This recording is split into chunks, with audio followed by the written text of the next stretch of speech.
All right, traders, welcome to today's recap. This is Christian from Traffic Trade Group, and today is Tuesday, the 28th. A little bit of green on the screen today. We had SPY up about 1/4%. Sorry, SPY was up 1/10%. Qs were up 1/4%, and the small caps underperformed by 40 basis points. A little bit more lagging there in the small caps. Bonds were up today.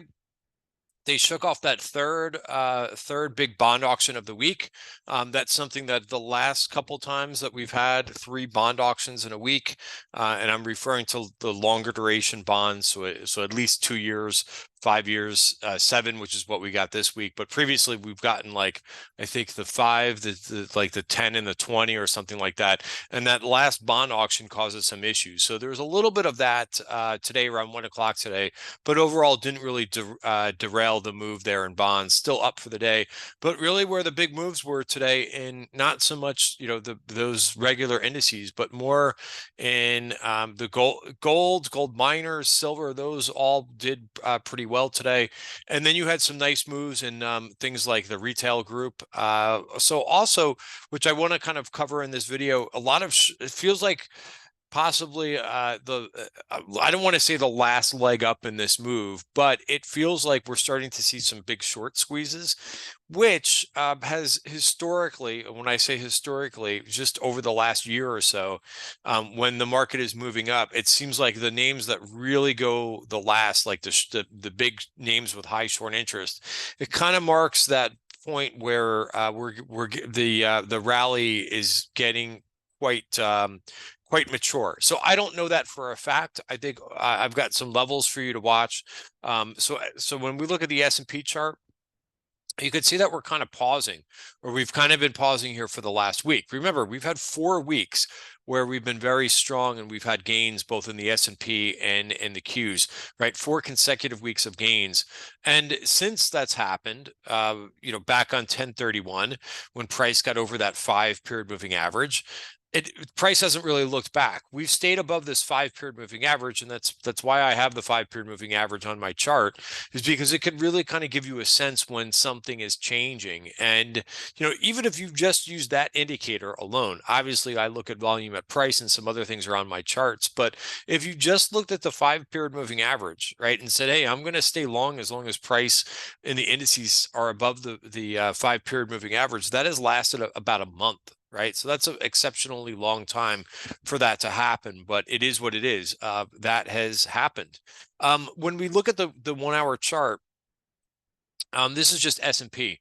One thing to note here is that basically since the beginning of last week, we've just basically been going sideways. Now we've tested the range to the downside, and again, this is a very tight range for this week. But we've tested the lower side. We've tested the upper side.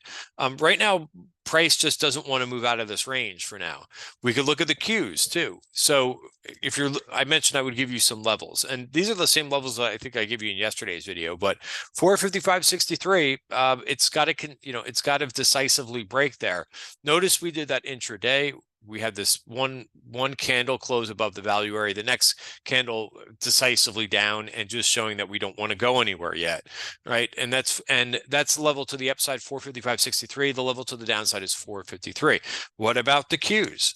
Right, the Qs, same thing. A little bit of a lower high from yesterday, but I wouldn't get too worried about that because it's not. I mean, we're really splitting hairs at this point. Really, the level to watch is 391.20. Same thing last couple weeks, right? The high point was basically back in the beginning of last week, and we're just consolidating here. So what, the question is, what is going to break us out of this consolidation? Now, there's a couple things to realize here. Number one, we do have some more economics this week. I don't personally, you could disagree with me. That's fine. I don't really care too much about the GDP, right? I guess it's great to talk about at cocktail parties about what the GDP is doing. But if you've taken a macroeconomics class in college, you know that they group these, they do cover some of the economics that come out, right? And there's leading, there's coincident, and there's lagging indicators. GDP is a lagging indicator. It's going to tell you what happened in the rearview mirror. It's not really, I don't think, unless it's really out of line. It's, because again, some of the Fed speakers will talk about it. I think there was a Fed speaker who talked about the GDP today. That's great. But for me, I don't think it really matters too much. And keep in mind, stock prices are also in that leading indicator. What is going to be more important, I think, and again, there's also things like personal consumption tomorrow too, which could be important. But I think whether or not this number stays down, right? The PCE deflator, which is another gauge of inflation. I know I mentioned this in yesterday's video, so I'm repeating it, but I would watch that. Maybe that's what takes us out. The other thing to keep, I mentioned I would bring up another point. If you notice what's happening too, I put this tweet out last night because people still think that, or they're still making this nonsense up about, well, they're not, it's not nonsense, but when we look at the Qs or SPY, it's a market cap weighted index. So yes, by default of how a market cap weighted index works, the top names in the index will drive a lot of the performance, especially if they're skewed a little bit to the upside. So that's what we have, right? And people like to call them the Magnificent Seven or whatever, right? How they're responsible for a good portion of the index's gains this year. That's absolutely true. Why is that true? Because the biggest names in a market cap weighted index will always drive the performance of the index, right? They just happen to all be doing really well this year, right? There's nothing wrong with that. I hate to break it to those people that are like, oh my God, if it's not for these 7 stocks, right?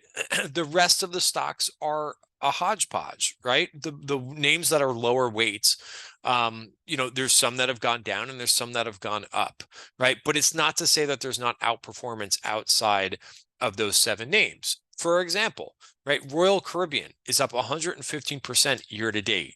So why don't they mention that as one of the biggest movers, or one of the how it's affecting the overall S&P?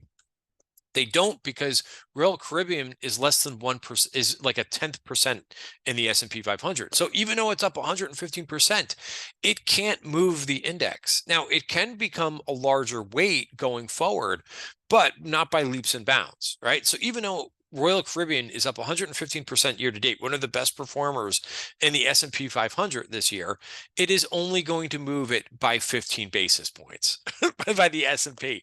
So it just can't do it, right? But it's not to say that there's no other performers outside of those 7 stocks. That's ridiculous, right? But please, if you don't want, and here's the thing, if you don't like that, the mechanics that go on in the S&P, you could actively manage your own portfolio so that you could take some of that bias out, right? It's very simple. It's not to say, like, to make these major statements that there's something wrong with the index, right? It's doing everything that it should be doing. Now, here's the point. Sorry, long-winded response, but if those 7 names are in consolidation mode for the time being, and they may very well be, then the indices are not going to move that much, right? That doesn't mean that there's other things that aren't moving. But for now, right, so let's go through some of these names really quick. Apple, we know that this has taken out an upside VPOC, so target has been realized, right? We're kind of coming in a little bit. It's probably going to pause and consolidate a little bit, if I had to guess. I'm not making a prediction. Microsoft, right? Well, Microsoft had another record day, but at some point, this is also going to consolidate a little bit and maybe perhaps settle down, right? That's just logical after a big move. I'm not predicting the top in Microsoft. I'm just saying it's probably due for a little bit of consolidation. Google, another name, right? This is also consolidating a little bit, right? Notice that it has almost moved up to the top of value here, right? There was something else that Google hit too, but it does look like this is another one that's in kind of the consolidation camp a little bit, right? Notice it did not make a higher high here, by the way, right? Netflix, right? Now, this is not a huge weight, but this has also started to consolidate a little bit after a big run, right? What else do we have? Meta, right? Same thing with, now Meta had a nice rebound today, actually a pretty nice bullish engulfing, but this is also a little bit, going, consolidating a little bit, right? And Tesla, which I want to talk about too in this video, had a nice day today. But the point being is it's okay for some of those names to consolidate a little bit. They've had a big run. So it doesn't strike me as surprising that the indices are going sideways, because when you dig into those bigger names that do move around the performance because it's a market cap weighted index, it doesn't strike me as surprising that these things aren't moving. Now, very interesting, the move in Tesla. I have not been loving the Tesla price action lately, because it's been underperforming everything, right? And it's been the underperformer in that group, but it could play a little bit of a catch-up move. It also has an event tomorrow. Names love to move into events. So I am long. I did get long Tesla today on the break of the value area. And I've taken some targets along the way, because I don't like to sit with names that look like this, because I think that this is nice for a trade, but I don't know if this is still in the pattern of lower highs. Look at the difference, by the way, right? Here's the Qs, right? Lower high, lower high, lower high.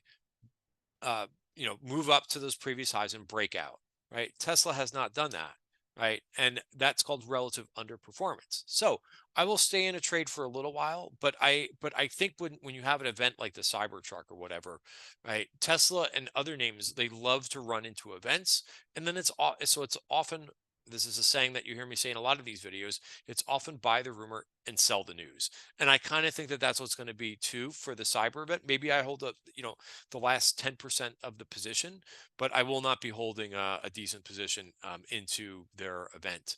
All right. But for now, I'm long this name as a catch up trade. Other things that are kind of catching up. How can we not talk about a firm, right? This is one of our bullish setups over the weekend. It has not even stopped at the Virgin point of control takeout here. So if it can kind of hang in here, right, this is great performance and a really good looking chart, which is what we talked about on Friday when we went over this bullish setup. But nice breakout here. And it has triggered, this is the bullish 80% rule. I don't know if it's going to go to 44, right? That's a big move. So you have to kind of, manage your risk until then, but this is a really nice looking move. Now, you can look at some other names that are kind of playing a little bit of catch up. And again, like Square, for example, up 5% today. That's not going to move the indexes because it's not a big proportion of them. So you're starting to see this other, catch up move. PayPal's starting to move. I know there's been a lot of call positioning in this one, right? I actually took on a small like dumpster. This for me is a dumpster dive trade, right? To go long PayPal, because I don't like going names that are in downtrend, long in downtrends, but you're starting to see some of these things squeeze. Look at what's going on with GameStop and with AM. GameStop was up 13% today, right? Again, not going to move the index. Look at what GameStop is doing after hours. It's up another $1. So these things are squeezing. Look at AMC, right? Is also up after hours. Now it's cooled down a little bit, but you just kind of feel like this may be again, I don't want to say the last leg of the recent move, but you're getting kind of sorry to use this term, but you're getting more of the crap stocks, like a Wayfair, high short interest name. Hedge funds are kind of caught here a little bit, and they're forced to cover, and that can cause some of the moves here. So again, I'm not predicting. I'm just saying that we've seen this before, and that when these stocks really get going like this, it can sometimes mark the kind of the mature end of a move. Now, again, we go back to the S&P here for just a minute. I'm not saying that we top out for the year or anything like that, but maybe we're just in a little bit we might pause a little bit after one heck of a move this year, right? Coin, by the way, is another name with decent short interest. Look at look at this move that we've seen. So really nice if you've caught some of these moves. Congratulations. That's very nice. Just to hit on a couple of names from yesterday, we talked about Zscaler, right? Which fell, I thought, just because the bar was set high. Look at what Zscaler has done, right? All the way back, right? So there, for now, is still like, there's the buy the dip mentality too that's going on.